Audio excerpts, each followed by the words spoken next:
Bismillahirrahmanirrahim. Assalamualaikum warahmatullahi wabarakatuh. Alhamdulillah, summa alhamdulillah, wassalatu wassalamu ala rasulillah, amma ba'd. Alhamdulillah Bapak Ibu, bagaimana kabarnya semua hari ini? Semoga selalu dalam lindungan, keberkahan, kemuliaan, dan kejayaan dari Allah Subhanahu wa Ta'ala. Hari ini saya ingin menyampaikan materi tentang cara cepat mendapatkan anak, ya.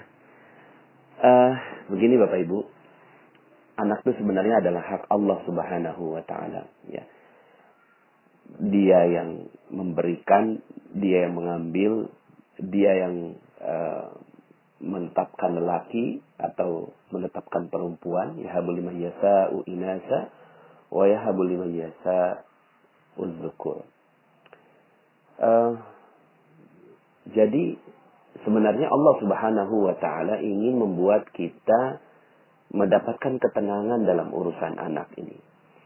Karena kenapa anak ini atau keturunan ya menjadi bahasan di dalam magnet rezeki? Karena ternyata ada banyak sekali yang merisaukan kehidupannya hanya karena nggak punya anak, gitu ya. Jadi hanya karena lama mendapatkan anak. Kalau Bapak Ibu ikuti materi-materi saya sebelumnya, dan ini sudah materi yang ke-20 ya. Jadi saya berharap sekali Bapak Ibu mengikuti materi-materi saya sebelumnya, kaitannya dengan paradox of candy, kemudian cicak jerapah, jendela buram, ya, kemudian tips jeruk nipis.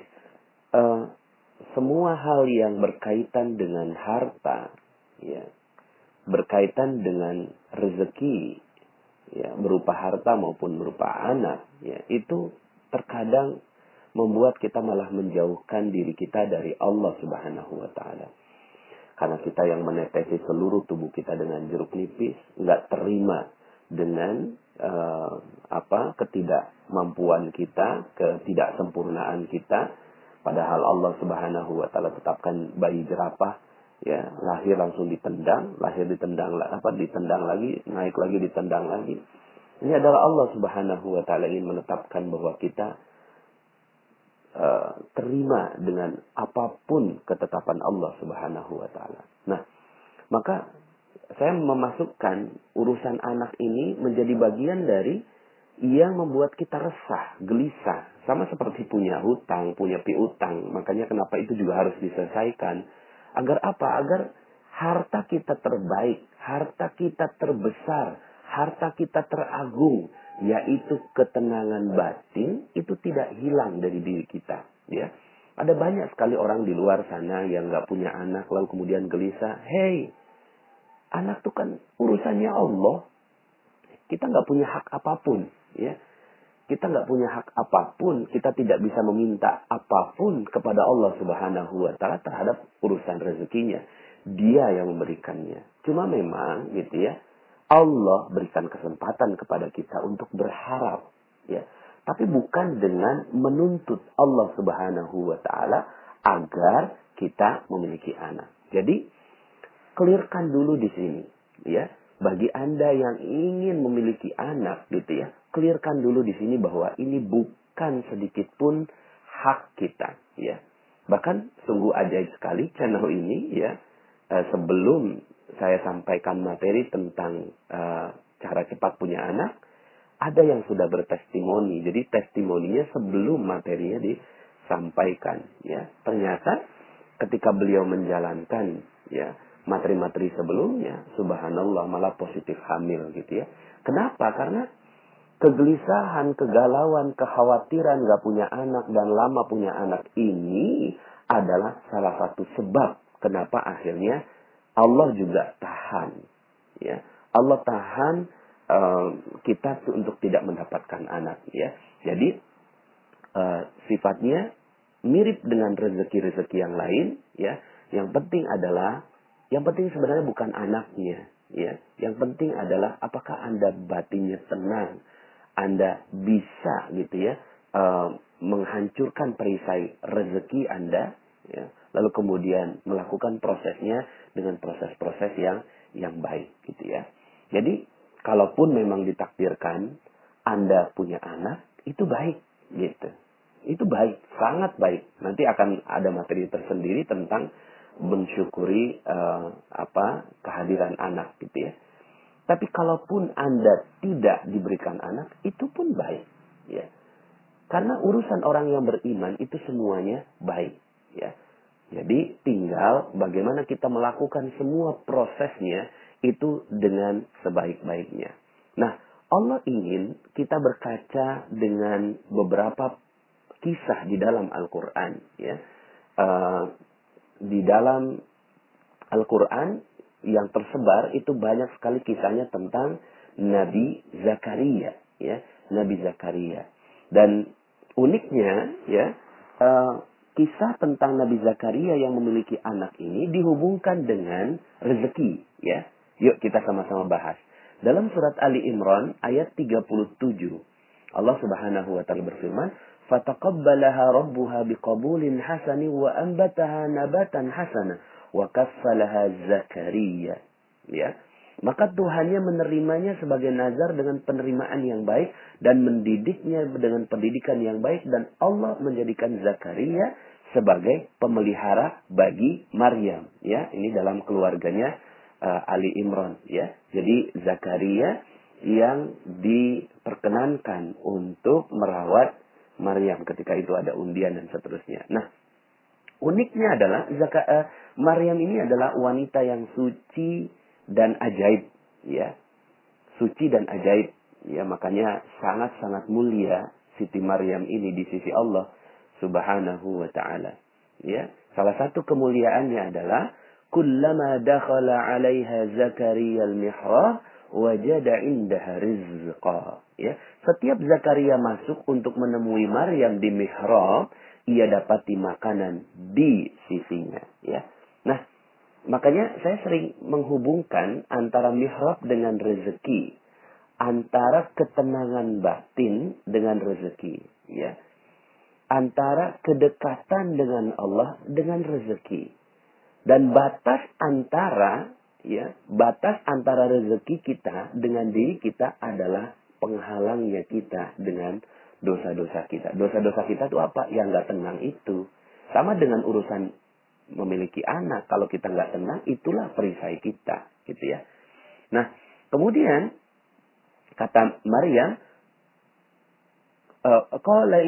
kata Zakaria, qala ya Maryamu, anna laki hadha? Qalat huwa min indillah, ya. Ketika ditanya, ya Maryam, dari mana kamu memperoleh makanan ini? Kata Maryam, huwa min indillah. Ini semua datang dari sisi Allah Subhanahu wa taala. Innallaha yarzuqu man yasha'u bighairi hisab. Sesungguhnya Allah memberi rezeki kepada siapa yang dikehendakinya tanpa hisab. Nah, dengan pelajaran ini, Nabi Zakaria akhirnya bisa memahami, oh ternyata untuk dapat rezeki itu begitu, gitu kan. Untuk dapat rezeki itu masuk mihrab, begitu. Untuk dapat rezeki masuk mihrab. Materi saya dari nomor 1 sampai 19 berusaha untuk kita masuk ke dalam mihrab. Mihrab itu apa? Tempat sujud. Sujud apa? Sujudnya di dalam hati kita. Ketika kita positive thinking, positive feeling, ketika kita berhusnuzan kepada Allah, syukur kepada Allah, ikhlas atas apa yang terjadi, ridha terhadap apa yang Allah berikan, qanaah, merasa cukup dan seterusnya. Nah, ini namanya mihrab, ya. Kalau Bapak Ibu mengikuti semua materi-materi saya, maka rezeki terbaik adalah mihrab itu, ya. Mihrab itu apa? Ya, ketenangan batin, ya. Maka hunalika da'a Zakaria rabbah. Begitulah akhirnya Zakaria berdoa untuk punya anak. Begitu Bapak Ibu ya.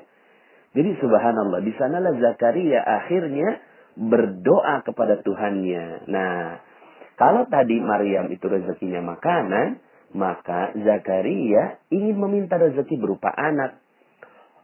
Apa doanya? Nah, ini juga Anda bisa jadikan ini sebagai doa ya. Qala rabbi habli min ladunka dzurriyyatan thayyibah innaka sami'ud du'a. Ya.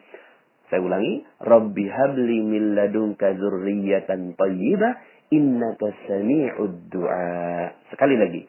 Rabbi habli min ladunka dzurriyyatan thayyibah innaka sami'ud du'a. Ya Rabbku, berilah aku dari sisi Engkau seorang anak yang baik. Sesungguhnya Engkau maha pendengar doa. Nah, Bapak Ibu, tapi mari kita lihat sama-sama alurnya. Alurnya yang pertama, kisah Maryam dulu, mendapatkan rezeki. Yang kedua, Zakaria belajar dari kisah Maryam mendapatkan rezeki. Yang ketiga, Zakaria melakukan proses mihrab itu, yaitu ketenangan batin, ya. Seperti yang saya lakukan kepada Bapak Ibu semua, tenang, cool, santai aja gitu ya. Dapatkan ketenangan batin itu. Baru kemudian setelah proses itu berjalan, langkah keempat, berdoa. Ya. Jadi tetap berdoanya dilakukan di ujung ketika batin kita udah, ya udah, ya Allah, kalau memang ini rezeki aku, emang punya anak, alhamdulillah. Enggak juga enggak apa-apa. Tapi kalau Rabbi habli Rabbi habli min ladunka dzurriyyah. Ya Allah, berikanlah kepadaku anak yang baik, ya. Innaka sami'ud du'a. Sesungguhnya Engkau maha penerima, maha pendengar doa. Baru kemudian langkah kelima nih, ya.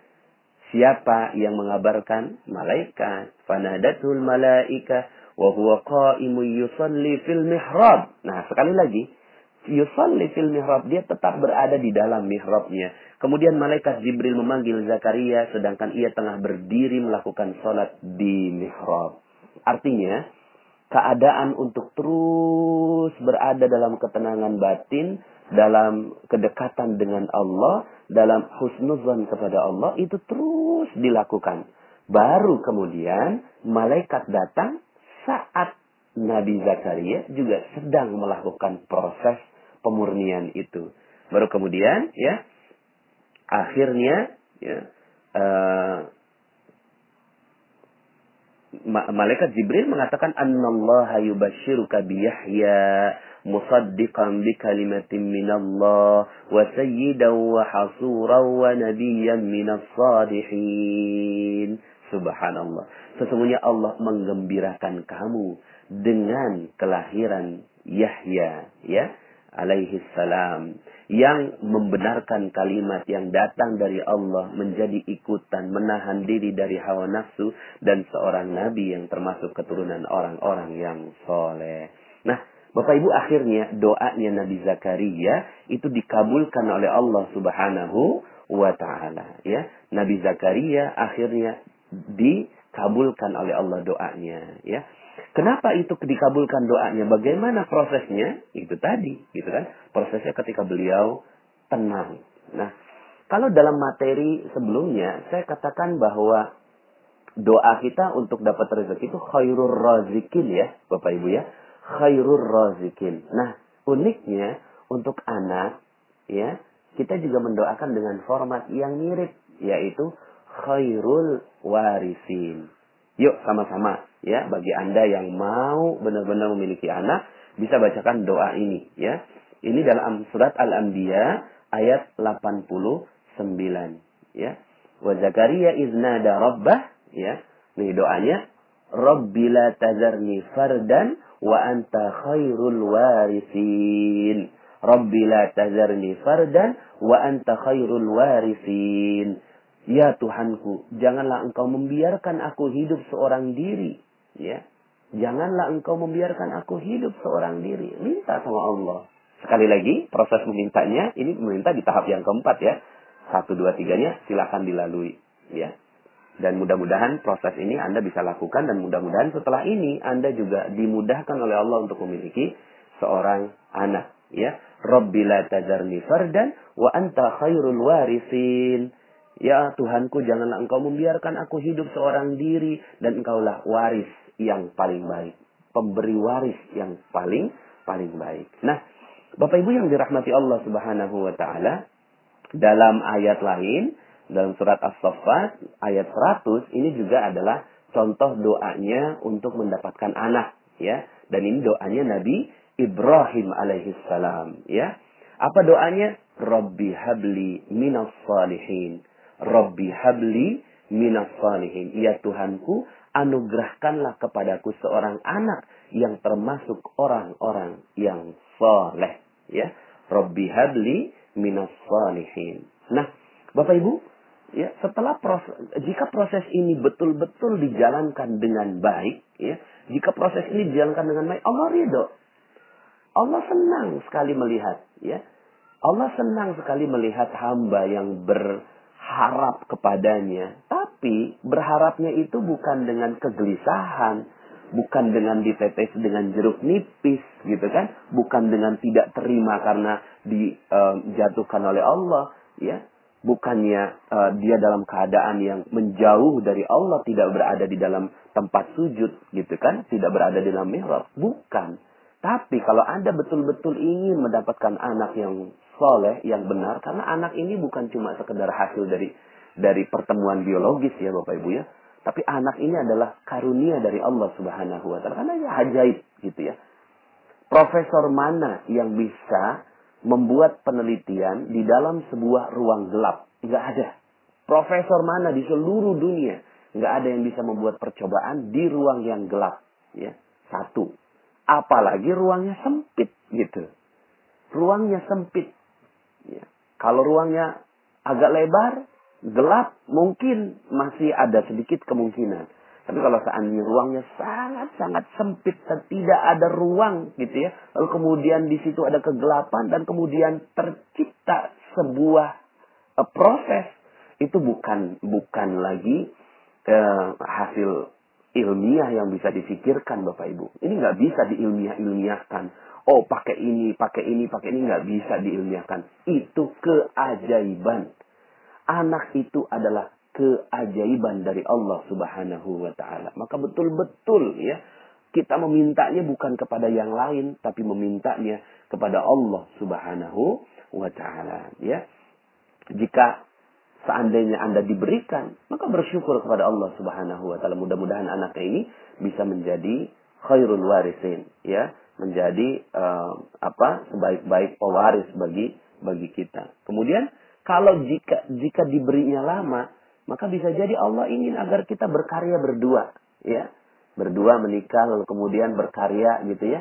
Belum punya anak ya sudah, coba karyakan. Ya, jadikan kesempatan ini untuk berkarya untuk anaknya orang lain, untuk orang lain, ya. Kemudian jaga terumbu karangnya. Jangan sampai akhirnya suami istri ini gitu ya, ketika nggak punya anak 5 tahun, 10 tahun, lalu kemudian sering cekcok satu sama lain, lalu kemudian suaminya juga udah nggak betah sama istrinya. Aduh, ini malah rusak terumbu karangnya. Jangan sampai akhirnya gara-gara nggak punya anak, terumbu karangnya malah rusak ya. Silakan Anda dengarkan audio saya terumbu karang. Jika memang tidak diberi, memang sudah tidak diberi gitu ya, sampai lanjut usia. Ya, tidak ada yang bisa kita lakukan kecuali bersabar dan husnudzan kepada Allah Subhanahu wa taala. Tidak sedikit pun kita keluar dari mihrab kita. Tidak sedikit pun kita keluar dari prasangka baik kita kepada Allah Subhanahu wa taala. Apa prasangka baiknya? Ya, mungkin Allah ingin kita merawat anak-anak orang lain, gitu ya. Karena mungkin ada anak-anak orang lain di luar sana yang nggak bisa dirawat oleh orang tuanya sendiri. Mungkin bukan anak orang lain, tapi kita berkarya, memberikan karya terbaik untuk manusia-manusia yang notabene itu adalah anak-anak manusia juga, gitu ya. Mungkin kita akhirnya bekerja lebih keras, lebih maksimal, lebih keluar potensinya. Akhirnya karya-karya kita keluar gitu kan. Ada berapa banyak orang yang bisa membuat buku, menjadi guru, kemudian memberikan kontribusi buat bangsa. Itu adalah bagian dari ya kesyukuran. Ya. Tetap dia husnudzan dan bersyukur kepada Allah Subhanahu wa taala. Yang jelas nggak punya anak bukan berarti kiamat buat kehidupan rumah tangga. Sama sekali bukan, gitu ya. Seorang suami ketika istrinya tidak punya anak, gitu ya, maka dia harus tetap memuliakan istrinya. Karena walau bagaimanapun kita sudah bersumpah janji di hadapan Allah dengan akad nikah itu kuat sekali mitsaqan ghalidha. Lalu kemudian, gitu ya, seorang istri juga sudah, gitu ya, berhusnudzon kepada suaminya, berhusnudzon kepada keluarganya. Dan kalau ada keluarga bilang, kayak kenapa kok kamu gak punya anak? Ya, so what gitu loh, saya gak mau tetesi dengan jeruk nipis, gitu ya. Biasa aja, gitu ya. Karena harta terbesar bagi seorang manusia bukan anak, bukan rezeki, bukan harta. Tapi harta terbesarnya adalah ketenangan jiwa, gitu ya. Nah, Bapak Ibu, ya, tadi saya sudah sampaikan berdoa. Nah, kemudian amalan-amalan yang bisa kita lakukan untuk mempercepatnya selain itu juga adalah setiap ada kelahiran orang lain didoakan. Dan doakan dengan tulus gitu ya. Mendoakan dengan tulus. Setiap ada kelahiran, kemudian doakan dengan tulus. Datang ke rumah sakit, doakan orang lain, muliakan orang lain, berikan hadiah, dan seterusnya. Kemudian yang kedua, setiap bertemu anak, sayangi dan muliakan anak siapapun dia. Anak siapapun dia, ya, bahkan dimuliakan dan dijaga gitu ya. Dihormati dan kita sayangi ya. Dan seperti yang tadi saya sampaikan, sering-seringlah berdoa dengan doa-doa yang tadi sudah saya sampaikan. Nah, ada dua doa yang terakhir ingin saya sampaikan gitu ya, yaitu doa jadi tadi sudah ada doanya Nabi Zakaria, kemudian doanya Nabi Zakaria ada dua ya, kemudian doanya Nabi Ibrahim. Lalu kemudian ini dalam surat Al-Ahqaf ya. Surat Al-Ahqaf ayat 15 ya. Ini bisa didoakan ya. Rabbi auzi'ni an ashkura ni'mataka allati an'amta 'alayya wa 'ala walidayya wa an a'mala salihan tardahu wa aslih li fi dzurriyyati inni tubtu ilaika wa inni minal muslimin. Ya. Ya Tuhanku, tunjukilah aku untuk mensyukuri nikmat-Mu yang telah Engkau berikan kepadaku. Ya, jadi mensyukuri nikmat. Ya, nggak punya anak pun nikmat, punya anak pun nikmat. Dan kepada ibu bapakku, dan supaya aku dapat berbuat amal yang soleh yang Engkau ridhoi. Ya, apapun yang terjadi tetap melakukan amal soleh. Berilah kebaikan kepadaku dengan memberi kebaikan kepada anak cucuku, gitu ya. Ya, kepadaku dengan ya memberikan kebaikan kepada anak cucuku. Sesungguhnya aku bertaubat kepada Engkau dan sesungguhnya aku termasuk orang-orang yang berserah diri. Ini bagus sekali doanya ya bagi yang mau punya anak, nggak punya anak gitu ya, dan mau punya anak cepat, ini juga bagian dari doa. Dan terakhir adalah doa yang sangat masyhur ya, Rabbana hablana min azwajina wa dzurriyyatina qurrata a'yun waj'alna lil muttaqina imama. Ya Rabb kami, anugerahkanlah kepada kami istri-istri kami dan keturunan kami sebagai penyenang hati kami, dan jadikanlah kami imam bagi orang-orang yang bertakwa ya. Nah, Bapak Ibu yang dirahmati Allah, apakah boleh kita minta doa anak? Boleh. Boleh, tapi sekali lagi, tadi ada berapa tahap tuh? Ada 5 tahap. Tahap keempat baru doa ya. Tahap pertamanya, dengerin lagi dari awal. Bahkan Rasulullah Shallallahu Alaihi Wasallam itu juga mendoakan, gitu ya. Ketika Nabi Shallallahu Alaihi Wasallam mendoakan anaknya Ummu Sulaim, yaitu Anas bin Malik radhiyallahu an. Ya, ketika itu Anas bin Malik masih kecil, kemudian datang pada Rasulullah, lalu kemudian Rasulullah mengusapnya, dan kemudian Allahumma aksir malah. Ini doanya Rasulullah SAW kepada Anas. Allahumma aksir malahu wa waladahu wa barik lahu fima a'taitahu. Ya Allah, perbanyaklah hartanya dan perbanyaklah anaknya, serta berkahilah apa yang Engkau karuniakan kepadanya. Jadi doa seperti itu boleh. Maka gimana cara doa kita? Itu kan doanya Rasulullah SAW kepada Anas bin Malik. Lalu doa kita bagaimana? Nah, ini bisa juga dihafalkan. Allahumma aksir mali wa waladi wa barik li fima a'taitani.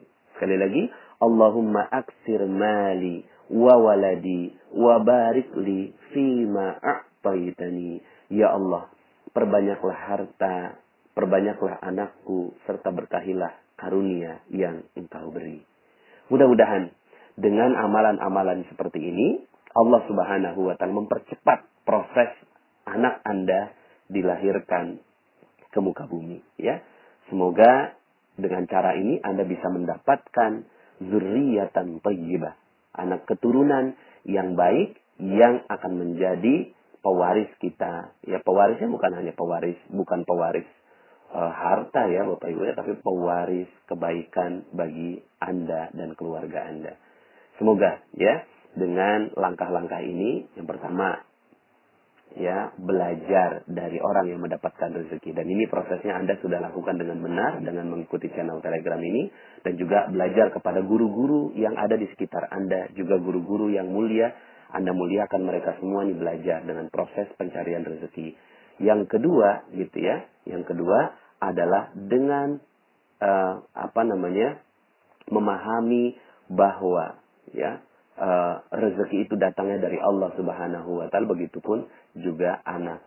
Dan yang ketiga, datanglah gitu ya, tetaplah berada dalam mihrab. Mihrab ini ketenangan batin, husnuzon kepada Allah, baik sangka kepada Allah. Kemudian berada selalu dalam ketaatan, hancurkan perisai rezekinya.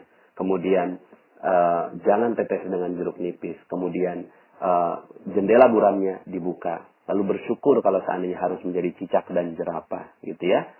Nah, hal-hal seperti ini ya yang bisa Anda lakukan. Lalu kemudian ya yang keempat adalah berdoa kepada Allah dengan doa yang sungguh-sungguh. Insya Allah yang kelima akan terjadi. Allah Subhanahu wa taala mengirimkan kabar kepada Anda bahwa Anda pantas untuk mendapatkan titipan anak dari Allah Subhanahu wa taala. Kalaupun tidak mendapatkannya, maka semuanya pasti baik. Jangan keluar dari husnuzan billah atau positive thinking terhadap Allah. Jangan keluar dari terumbu karang. Jangan merusak terumbu karang. Hubungan-hubungan dengan siapapun tidak boleh dirusak hanya gara-gara urusan anak ini. Dan ya, semoga kita semua mendapatkan keberkahan yang berlimpah dengan amalan-amalan soleh kita. Terima kasih. Mohon maaf atas segala kekurangan. Aku luqali hadza wa astaghfirullahaladzim li wa lakum. Saya Nasrullah. Sampai jumpa di audio-audio berikutnya. Assalamualaikum warahmatullahi wabarakatuh. Di audio-audio berikutnya. Assalamualaikum warahmatullahi wabarakatuh. Di audio-audio berikutnya. Assalamualaikum warahmatullahi wabarakatuh. Di audio-audio berikutnya. Assalamualaikum warahmatullahi wabarakatuh. Di audio-audio berikutnya. Assalamualaikum warahmatullahi wabarakatuh. Di audio-audio berikutnya. Assalamualaikum warahmatullahi wabarakatuh. Di audio-audio berikutnya. Assalamualaikum warahmatullahi wabarakatuh. Di audio-audio berikutnya. Assalamualaikum warahmatullahi wabarakatuh. Di audio-audio berikutnya. Assalamualaikum warahmatullahi wabarakatuh. Di audio-audio berikutnya. Assalamualaikum warahmatullahi wabarakatuh. Di audio-audio berikutnya. Assalamualaikum warahmatullahi wabarakatuh. Di audio-audio berikutnya. Assalamualaikum warahmatullahi wabarakatuh. Di audio-audio berikutnya. Assalamualaikum warahmatullahi wabarakatuh. Di audio-audio berikutnya. Assalamualaikum warahmatullahi wabarakatuh. Di audio-audio berikutnya. Assalamualaikum warahmatullahi wabarakatuh. Di audio-audio berikutnya. Assalamualaikum.